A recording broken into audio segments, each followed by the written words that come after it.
മോഹൻ ഭാഗവത്തിൻ്റെ ഒരു പ്രസ്താവന സാറിൻ്റെ ശ്രദ്ധയിൽപ്പെട്ടുകയാണല്ലോ. അത് വ്യാഖ്യാനിക്കുന്നത് ചിലർക്ക് ഭഗവാനാകാനാണ് ആഗ്രഹം എന്ന് പറഞ്ഞിട്ട് അദ്ദേഹം പറയുന്നുണ്ട്. അത് പ്രധാനമന്ത്രി മോദിയെ ഉദ്ദേശിച്ചാണ് പറഞ്ഞിട്ടുള്ളത് എന്ന് ആളുകൾ വിശ്വസിക്കുന്നു.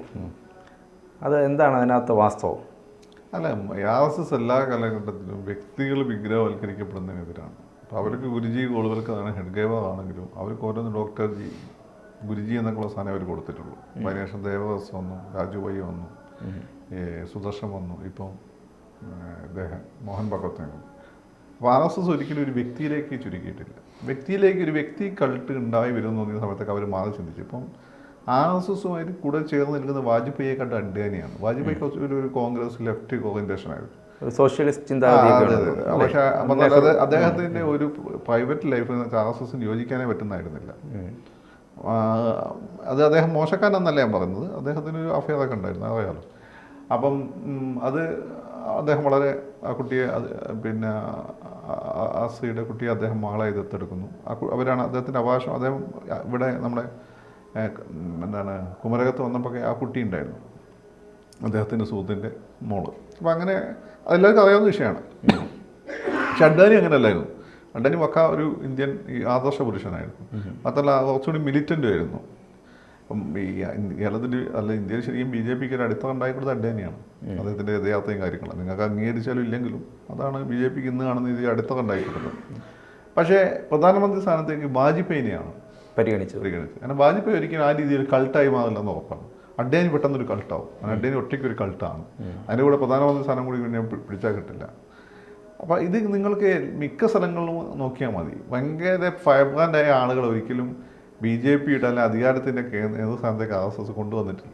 ഇപ്പോൾ ഉത്തരേന്ത്യയിലെ ആചാര്യ ഗിരിരാജ് കൃഷ്ണനൊക്കെ പോലെയുള്ള ദന്തോപാൻ ഡോങ്കിഡിനെ പോലെയൊക്കെയുള്ള വലിയ വലിയ അവരുടെ ലെജൻസ് ഉണ്ട്. അവരെ ഒന്നും അങ്ങനെ അവരെ അതായത് സംഘടനകളെ നേതാവാക്കി നിലനിർത്തിയെന്നല്ലാതെ അധികാര സ്ഥാനത്തേക്ക് കൊണ്ട് അശോക് സിംഗാൾ ഹിന്ദു പരിഷത്ത് നേതാവായിട്ട് അശോക് സിംഗാളിനെ വേണമെങ്കിൽ അവർക്ക് പ്രസിഡന്റ് ആക്കിവിടായിരുന്നു, ചെയ്തില്ലല്ലോ. അതാണ് അവരുടെ രീതി. ലോ പ്രൊഫൈലുള്ള ആളുകളാണ് എപ്പോഴും അവർ ചൂസ് ചെയ്തിട്ടുള്ളത്. അപ്പോൾ വാജ്പേയിയുടെ കാലഘട്ടത്തിൽ പ്രസിഡൻ്റായിട്ട് അവർ ചൂസ് ചെയ്ത് നമ്മുടെ കലാമിനെയാണ്. പിന്നെ അതുപോലെ തന്നെ ഇപ്പം പിന്നാണ് കോവിന്ദിനെയാണ്. ഇപ്പം RSSൻ്റെ സപ്പോർട്ടെല്ലാം മോഡി ഈ ഇലക്ഷൻ നടത്തില്ലേ. ഇപ്പം ആണെങ്കിൽ ആരാണ് നമ്മുടെ ഇവരാണ് പിന്നെ മുർമു, ദ്രൗപദി മുർമു മാഡം. അപ്പോൾ ഇവരൊക്കെ ആ ഒരു വളരെ ലോ പ്രൊഫൈൽ കീപ്പ് ചെയ്യും. എന്നാൽ പ്രാന്തവൽക്കരിക്കപ്പെട്ട ജനങ്ങളുടെ പ്രതിനിധിയായിരുന്നു.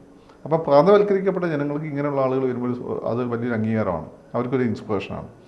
ഒപ്പം തന്നെ ഒരു എന്താ പറയുക ഒരു കൾട്ടിലേക്ക് പോകാതിരിക്കുകയും ചെയ്യും. പിന്നെ RSS ആദ്യം സ്പോൺസർ ചെയ്യുന്ന ആളുകളെ മൊത്തം നോക്കിയാൽ മതി. ദേവേന്ദ്ര ഫഡ്നാവിസ് അല്ലെങ്കിൽ ഈ പറയുന്ന നിതിൻ ഗഡ്കരി, ഇവരെല്ലാം വളരെ ലോ പ്രൊഫൈൽ കീപ്പ് ചെയ്യുന്ന എന്നാൽ കൃത്യമായി പണിയെടുക്കുന്ന ആളുകളാണ്. നിതിൻ ഗഡ്കരിൻ്റെയൊക്കെ ട്രാക്ക് റെക്കോർഡ് ഭീകരമാണ്. അതുപോലെ തന്നെ ഫഡ്നാവിസിൻ്റെയൊക്കെ തന്നെ. അപ്പം ആ ഒരു വ്യക്തി പണ്ടേ RSSനെ പലർക്കും ഇവിടെ അറിയില്ല. അതാണ് ബേസിക് പ്രശ്നം. ഞാനത് പലവണ്ണം പറഞ്ഞിട്ടുണ്ട്. ഇവിടെ പലർക്കും RSS അവരിവിടെ ആകപ്പാടെ കാണുന്ന ഒരു anti Muslim, anti Christian, anti communist, fascist സംഘടന അങ്ങനെ അല്ല സംഭവം. അത് അതിൻ്റെ ഒരു പ്രത്യേക കാലഘട്ടം അവർ പറഞ്ഞിട്ടുള്ള ചില കാര്യങ്ങൾ എടുത്തുകൊണ്ട് നമ്മൾ പറയുന്നത്.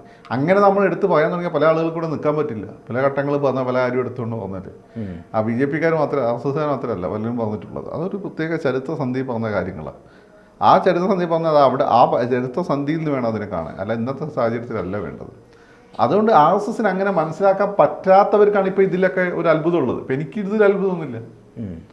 അത് ഞാനിതിനെ വിമർശിക്കുന്ന സമയത്ത് ഇതെന്താണ് എന്നും ഇതിന് ഇൻസൈഡ് ഔട്ട് പഠിച്ചിട്ടുണ്ട്. എൻ്റെ പല കുത്തിക്കാലം തൊട്ടുള്ള സുഹൃത്തുക്കൾ RSSകാരായിരുന്നു. ഇവരെ പല കാര്യങ്ങളും നമുക്ക് അറിയാമായിരുന്നു. രണ്ട് ഇതിന് ക്രിട്ടിക്കലായിട്ടും വായിച്ചിട്ടുണ്ട്, ഇതിനെ അനുകൂലിച്ചുള്ളതും വായിച്ചിട്ടുണ്ട്, നിഷ്പക്ഷമായിട്ടുള്ളതും വായിച്ചിട്ടുണ്ട്. എങ്കിലും നിങ്ങൾക്ക് ഇതിനെ മനസ്സിലായി. ഇപ്പം നമുക്ക് ഷായെ പോകാൻ പറ്റുന്ന താല്പര്യമില്ല. ഷായെ പോയി കഴിഞ്ഞാൽ RSS തന്നെ, നമുക്ക് അതിന് താല്പര്യമില്ല. എങ്കിൽ പോലും നമ്മളെ വീടിൻ്റെ അടുത്തൊക്കെ ശാഖകൾ ഉണ്ടായിരുന്നല്ലോ. പലപ്പോഴും നമ്മളെ സ്കൂളുകളിൽ ശിബിരം ഉണ്ടായിരുന്നു. അപ്പോൾ ഞാനൊക്കെ സ്കൂൾ ലീഡറൊക്കെ ആയിരുന്ന സമയത്ത് അല്ലെങ്കിൽ സ്കൂളിൽ നിന്ന് കാര്യത്തിനൊക്കെ പോയി ശിബിരം ഉണ്ടെങ്കിൽ അത്യാവശ്യമായിട്ട് അവർ കടത്തി വിടും. അപ്പോൾ അതിൽ പങ്കെടുത്തില്ലേ പോലെ അവിടെ നടക്കുന്ന കാര്യങ്ങളെപ്പറ്റി ചർച്ചകളെ പറ്റും അതിൻ്റെ ഒക്കെ നമുക്ക് ഉദാഹരണമുണ്ട്. ഇത് കിട്ടാത്തവരെ സംബന്ധിച്ചിടത്തോളം ഇതെന്തോ ഒരു ഭീകര സംഭവമാണ്. അവർക്കാണ് ഈ അത്ഭുതമുള്ളൂ. അപ്പോൾ അതിൽ ഈ പറയുന്നതിൻ്റെ ഈ അത്ഭുതം എനിക്ക് അത്ഭുതമില്ലാത്തത് എനിക്കറിയാം RSS ഇങ്ങനെ. അപ്പോൾ അതിൽ അടുത്ത കാലത്ത് മോഡിയുടെ ചില പ്രസ്താവനകൾ എന്തോ ദൈവവുമായിട്ടുള്ള കമ്മ്യൂണിക്കേഷനോ ഇങ്ങനെയുള്ള ചില സാധനങ്ങളൊക്കെ കേട്ടിരുന്നു. പിന്നെ ഈ പറയുന്ന മോഡി ഗ്യാരണ്ടി എന്നൊക്കെയുള്ള സംഭവം ഒരു വ്യക്തിയിലേക്കെല്ലാം ചുരുങ്ങിയാണ്. അങ്ങനെ വ്യക്തിയിലേക്ക് ചുരുങ്ങുന്ന അവർക്ക് ഇഷ്ടമില്ല. ഇപ്പോൾ RSS വിഭാവനം ചെയ്യുന്ന പോലെ ഭരണം മുമ്പ് ശിവാജിയുടെ ഭരണവും അതുപോലെ പേഷ്യാസിൻ്റെ ഭരണവും അവിടെ അതിശക്തമായിട്ടുള്ള ആ ഭരണത്തിൽ ചില പ്രശ്നങ്ങളൊക്കെ ഉണ്ടായി. പേഷ്യാമ്മയുടെ ഭരണം തൊട്ടുകൂടായ്മയൊക്കെ ശക്തമായിരുന്നു, അതൊക്കെ ശരിയാണ്. പക്ഷേ പേഷ്യാമയുടെ ഭരണത്തിലൊക്കെ ഈ പേഷ്യാനെ നിയന്ത്രിക്കാൻ, ശിവാജിനെ നിയന്ത്രിക്കാൻ ശക്തമായിട്ടുള്ള ഒരു അസംബ്ലി പോലുള്ള സഭയുണ്ടായിരുന്നു. അതിനപ്പുറത്ത് അവരൊന്നും അഷ്ടപ്രധാന മന്ത്രിസഭ ഉണ്ടായിരുന്നു, ഇവരെ നിയന്ത്രിക്കുന്ന പുരോഹിതന്മാരുണ്ടായിരുന്നു. അപ്പോൾ അതിലൊക്കെ നമ്മൾ നോക്കുമ്പോൾ വ്യക്തി അവിടെ വരുന്നത് പിന്നെ ബാജിറാവുവോ അല്ലെങ്കിൽ പിന്നെ ബാലാജി വിശ്വനാഥോ ഒക്കെ അവിടെ ഇരുന്നില്ല. അവരുടെ പിന്നിലൊരു സിസ്റ്റം ഉണ്ട്, ആ സിസ്റ്റമാണ് കൺട്രോൾ ചെയ്യുന്നത്. അപ്പോൾ ഇപ്പം ബാജിറാവു ആണ് ഈ സിസ്റ്റത്തെ മറികടന്ന് പോകാൻ ശ്രമിച്ചിട്ട് അയാൾ നടന്ന ബാജിറാവു, പിന്നെ ഈ ബാജിറാവു ഇത് ബാലാജി ബാജിറാവു അല്ല ഈ അദ്ദേഹം, പിന്നെ അതിന് മസ്താനി വന്നില്ലേ, ബാജിറാവു മസ്താനിയില്ലേ, അദ്ദേഹം നടത്തിയ എല്ലാ യുദ്ധങ്ങളും വളരെ ചെറിയ പ്രായത്തിൽ ജയിച്ച ആളാണ് അദ്ദേഹം. അപ്പം അദ്ദേഹം പക്ഷേ എന്താ സംഭവിച്ചത്, അവസാനം ഈ സിസ്റ്റത്തിന് പുറത്തായി പോയി. അദ്ദേഹത്തിന് ഇതിനെ മറികടക്കുന്ന ഒരു മുസ്ലിം എന്ന് വെച്ചാൽ അവളുടെ അച്ഛൻ രാജ്പുട്ടാണ്, ഉമ്മ മുസ്ലിമാണ്, but basically she was born as a Mastani Muslim. അങ്ങനെ കുട്ടീനെ കല്യാണം കഴിക്കേണ്ടി വന്നു അദ്ദേഹത്തിന്. ആ സമയത്താണ് അദ്ദേഹത്തെ കൺട്രോൾ ചെയ്യേണ്ടി വരികയും പിന്നെ അദ്ദേഹം വളരെ പെട്ടെന്ന് തന്നെ രോഗം വന്ന് മരിച്ചു, യുദ്ധമായിട്ട് ബന്ധപ്പെട്ട രോഗം വന്ന് മരിച്ചു പോവുകയാണ്. അപ്പം അവിടെ അന്ന് നിങ്ങൾ എടുത്തു നോക്കുകയാണ്, ഒരു വ്യക്തി ഒരിക്കലും ബാജിറാവുവിനൊക്കെ കൺട്രോൾ ചെയ്യാത്ത എളുപ്പമൊന്നായിരുന്നില്ല. ഡൽഹി വരെ മുഗൾ സമയത്ത് വരെ പിടിച്ചു വിളിക്കുക ആളാണ്. അന്നത്തെ മറാഠയിലെ ഈ ബ്രാഹ്മണിസിൻ്റെ സിസ്റ്റം അത് കൺട്രോൾ ചെയ്തിരുന്നു. അതിൻ്റെയൊക്കെ ആ സിസ്റ്റം അല്ല RSS. അതിലെ ബ്രാഹ്മണിസത്തിൻ്റെ ഇതൊന്നും RSSലില്ല. ദേ ആർ എഗെയിൻസ്റ്റ് ജാതിക്കെതിരാണ് RSS. ബട്ട് ആ സിസ്റ്റത്തിൽ നിന്ന് കൊള്ളേണ്ടത് കൊണ്ടിരുന്നു. അതൊരിക്കലും വ്യക്തിപൂജനെ അവർ അംഗീകരിക്കുന്നില്ല. സാറേ, എൻ്റെ ഒരു സംശയം ഈ RSS മോദിക്ക് കടിഞ്ഞാണിടുന്നു എന്നാണ്. അദ്ദേഹം ഇങ്ങനെ യാഗാശ്വത്തെ പോലെ ആയിരുന്നല്ലോ ഇത്രയും കാലം. ഇനി അങ്ങനെ വേണ്ട എന്നൊരു തീരുമാനം RSSൻ്റെ ഭാഗത്തു നിന്നുണ്ടോ? അല്ല, അങ്ങനെ അല്ല, അതൊരു ആ പ്രവണതയ്ക്കെതിരാന്ന് തോന്നുന്നു. ഇപ്പം മോഡി മാത്രമല്ല, മോഡി ഇങ്ങനെ ഇടയ്ക്ക് ചില കാര്യങ്ങളുണ്ട്. മോഡി ഇതിപ്പോഴും അല്ല, മോഡി മുമ്പ് ഒന്നും അല്ലാത്ത സമയത്ത് പ്രചാരകമായിരുന്ന സമയത്ത് അച്യുൻ വാഗ്നിക് മോഡീനെ ഇൻ്റർവ്യൂ ചെയ്യാൻ പോയിരുന്നു. അത് നമ്മളെ ലെഫ്റ്റിസ്റ്റ് ആയത് സോഷ്യോളജിസ്റ്റാണ്, ഹിസ്റ്റോറിയനാണ്. അപ്പം മോഡി ഇങ്ങനെ ഇന്ത്യക്കെതിരെ എന്തോ ഗ്രഹങ്ങൾ ഗൂഢാലോചന നടത്തും, ക്ഷുദ്രശക്തികൾ ഗൂഢാലോചന നടത്തുന്നൊക്കെ പറഞ്ഞു. അങ്ങേ രീതി എന്ന് വെച്ചാൽ മോഡിക്ക് എന്തോ ഒരു മാനസികമായ പ്രശ്നം ഉണ്ടെന്ന രീതിയിൽ അങ്ങനെ ഞാൻ ആ വാക്ക് ഉപയോഗിക്കുന്നില്ല. അത് മോഡിക്ക് ഒരുപാട് ഫാൻസ് ഉള്ള, അവരെ വിഷമിക്കേണ്ടത് എന്നാണ് അങ്ങനെ രീതി. അപ്പം മോഡിക്ക് പണ്ടേ ഇങ്ങനെയുള്ള ചില സംസാരങ്ങളുണ്ട്.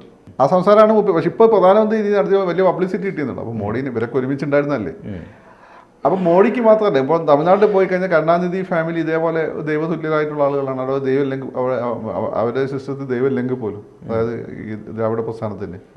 അതുപോലെ ആന്ധ്രാപ്രദേശിൽ ജഗൻ, അതുപോലെ പല സ്ഥലത്തും ഇങ്ങനെ തന്നെയാണ്, വലിയ ഐക്കൺസ് ആണ്. അപ്പം ഇങ്ങനെ ഒരു പ്രവണത പല സ്ഥലത്തും ഉണ്ട്. ഈ പ്രവണതയ്ക്ക് ഇപ്പം നമ്മൾ ഇവിടെ പോയി കഴിഞ്ഞാൽ, കാശ്മീരിൽ പോയി കഴിഞ്ഞാൽ ഈ ഫറൂഖ് അബ്ദുള്ളയുടെ ഫാമിലി, ഇങ്ങനെ കുറേ സാധനം ഉണ്ടല്ലോ, ദൈവമായിട്ട് അടുപ്പമുണ്ട് എന്ന് നാട്ടുകാർ വിശ്വസിക്കുന്ന ആളുകൾ, അല്ല അങ്ങനെ സ്വയം കരുതുന്ന ആളുകൾ. അത്തരം പ്രവണതകൾക്കെതിരെ പൊതുവേ RSSൻ്റെ ഒരു നയ അദ്ദേഹം പറഞ്ഞു, അത്രയേ ഉള്ളൂ. ഈ ഐക്കൺസ് എന്നൊക്കെ പറയുമ്പോൾ ജനങ്ങൾക്ക് അത്രയേറെ ഇഷ്ടപ്പെടുന്ന ഒരു നേതാവ് ഉണ്ടായി വരുന്നു, ജനങ്ങൾ സ്വീകരിക്കുന്ന ഒരു നേതാവ് ഉണ്ടായി വരുന്നു. അപ്പോൾ ആ നേതാവിനും കൂടെ കിട്ടുന്ന ഓട്ടല്ലേ ആ പാർട്ടി അധികാരത്തിൽ. ഇപ്പൊ ജഗന്റെ കാര്യം പറഞ്ഞു, ജഗൻ തോറ്റുപോയെങ്കിൽ പോലും അദ്ദേഹം ജനകീയനായിരുന്നു. ഓൻ്റെ ഓട്ടം എന്നല്ല, ഓൻ്റെ അച്ഛൻ കിട്ടുന്ന ഓട്ടം. ഓൻ്റെ അച്ഛനാണ്, ഓൻ വലിയ സംഭവമൊന്നുമല്ല. അല്ല, ഓൻ്റെ അച്ഛൻ ഭയങ്കര സംഭവമായിരുന്നു. അതുപോലെ തന്നെ ഈ കാശ്മീർ ഉമർ അബ്ദുള്ള എന്തുണ്ടാക്കി, ഷെയ്ഖ് അബ്ദുള്ള കുഴപ്പമില്ലായിരുന്നു. ഉമർ അബ്ദുള്ള എന്തുണ്ടാക്കിയിട്ട് ഉമർ അബ്ദുള്ള അവർക്കൊക്കെ ഈ പറയുന്ന ഒരു ഇതുണ്ട്. ഈ ശാലിന് എന്തുണ്ടാക്കിയിട്ട് കരുണാനിധി കൊള്ളായിരുന്നു, പക്ഷെ അതിലും കൂടുതൽ പിന്നെ അദ്ദേഹം നേരിട്ട പീഡനങ്ങളെക്കാട്ടും കൂടുതൽ അദ്ദേഹം ഉണ്ടാക്കിയിട്ടുണ്ട്. അപ്പം ഇത്രയേ ഉള്ളൂ. അപ്പം ഇങ്ങനെയുള്ള ഒരു ബിംബവൽക്കരണം, ഇപ്പം അവരുടെ ഏറ്റവും വലിയ പ്രശ്നം നെഹ്റു ഫാമിലിയിലെ കോൺഗ്രസിലെ ഈ പറഞ്ഞ ഡൈനാസ്റ്റിക് ആയിട്ടുള്ള വാഴ്ചയ്ക്കെതിരെയാണ്. അതുപോലെയുള്ള സാധനങ്ങൾ മറ്റു സ്ഥലത്തും ഉണ്ടാകുന്നുണ്ട്. പിന്നെ ഇന്ദിരാഗാന്ധിയെ പോലുള്ള നേതാക്കന്മാർ ലാർജർ ദാൻ ലൈഫ് ആവുന്നതിന് അവർ എതിരായിരുന്നു. അത് തന്നെ ഇപ്പോഴും കാണിച്ചു. അവരുടെ നിലപാട് മാറ്റത്, അവരുടെ ആളാണ് മോഡി എന്ന് വിചാരിച്ചിട്ട് മോഡി ഒരു ലാർജർ ദാൻ ലൈഫ് ഫിഗറായി മാറുന്നത് RSSന് ഇഷ്ടമല്ല. അങ്ങനെ ആയിക്കഴിഞ്ഞാൽ പിന്നെ അത് മാറിപ്പോകും. പിന്നെ വ്യക്തി കൾട്ടിലേക്ക് മാറും. അങ്ങനെ വ്യക്തി കൾട്ട് പിന്നെ ഒരു പ്രസ്ഥാനമായി മാറും. അങ്ങനെ പ്രസ്ഥാനമായി മാറുമ്പോൾ പിന്നെ പതുക്കെ വരുമ്പോൾ ഫാസിസത്തിലേക്ക് നീങ്ങാം. അങ്ങനെ ഗൂഢസംഘത്തിൻ്റെ കയ്യിലേക്ക് രാജ്യം പോകാം. ഒരാൾ അങ്ങനെ വലുതായി വന്ന് പിന്നെ അവർ RSSനെ മൈൻഡ് ചെയ്യണമെന്നില്ല. RSS മൈൻഡ് ചെയ്തില്ലെങ്കിൽ പിന്നെ അത് RSS ഉണ്ടാക്കിയ സാധനങ്ങൾ RSS കൺട്രോൾ ചെയ്യുന്നതുകൊണ്ടാണ് നമുക്കത് എന്ത് ചെയ്യുന്നത്, പിന്നെ അത് പിന്നെ നാടിന് ഗുണകരമായ രീതിയിൽ അത് പോകുന്നത്. ഇപ്പം വർഗീയതക്കായിട്ട് ബന്ധപ്പെട്ട് നമുക്ക് വ്യത്യസ്ത അഭിപ്രായം ഉണ്ടെങ്കിൽ പോലും പൊതുവേ അത് ഗുണകരമായി ഇപ്പോൾ നല്ലൊരു താലിബാൻ സ്റ്റൈലിലേക്ക് അത് പോകാത്തത് RSS കൺട്രോൾ ചെയ്യുന്നുണ്ടാണ്. പക്ഷേ RSS കൺട്രോൾ ചെയ്തിട്ട് ന്യൂക്ലിയർ ബോംബാവും. RSS കൺട്രോൾ ചെയ്യുമ്പോൾ എന്താണ്, ഈ ഹിന്ദുത്വ ശക്തി എന്നുള്ള സാധനവും ഒരു അറ്റോമിക് റിയാക്ടറാണ്. അത് വല്ലപ്പോഴും എന്തൊക്കെ അപകടം ഉണ്ടാക്കിയെങ്കിലേ ഉള്ളൂ. RSS കൺട്രോൾ ചെയ്തിട്ട് ഇത് ന്യൂക്ലിയർ ബോംബാണ്, എവിടെ ആർക്കും ഇടാൻ പറ്റുന്ന സാധനമായിട്ട് മാറും, താലിബാനായി മാറും. ആ പേടി RSSനുണ്ട്, RSSന് അറിയുകയും ചെയ്യാം. അതുകൊണ്ടാണ് അത് മോഡിയല്ല ആരായാലും ഇപ്പം വ്യക്തികളിലേക്ക് പോകുന്നുണ്ടായിരുന്നു. ഇപ്പം മോഡിക്ക് ശേഷം അമിത്ഷായ്ക്ക് ശേഷം യോഗി, ഈ രീതിയിൽ വ്യക്തികൾ, അതിനുശേഷം അണ്ണാദുരൈ അല്ല നമ്മുടെ നാട്ടിൽ അണ്ണാമലൈ ഇങ്ങനെയുള്ള ആളുകളിലേക്ക് പോകുന്നുണ്ടായിരുന്നു. അങ്ങനെ നമ്മൾ സങ്കല്പിച്ചു. അപ്പൊ അതിനെതിരെ അവർ RSS സ്വയം നടത്തുന്ന ഒരു ഓർമ്മപ്പെടുത്തലാണത്. അല്ല നമ്മൾ ഈ രാഷ്ട്രീയക്കാർ അവിടെ ഈ പത്രക്കാർ അല്പബുദ്ധി വെച്ചുകൊണ്ട് അതാത് സമയത്ത് ആരാണുള്ളത് നോക്കി അവരെ വേണ്ടി ഇത് കംപ്ലീറ്റ് ഫിറ്റ് ചെയ്യുന്നതല്ല. ഇത് RSS ഒരു ഓർമ്മപ്പെടുത്തൽ നടത്തിയാണ്. ഇതെല്ലാ കാലത്തും അവർ നടത്തിയിട്ടുണ്ട്. ഇപ്പം മോഡി ഭരിക്കുന്നതുകൊണ്ട് ഇത്തരം മീഡിയ ഇത്ര ശക്തമായതുകൊണ്ട് അത് കൂടുതൽ ചർച്ച ചെയ്യപ്പെടുന്നതേ ഉള്ളൂ. അതങ്ങനെ കണ്ടാൽ മതി അത്.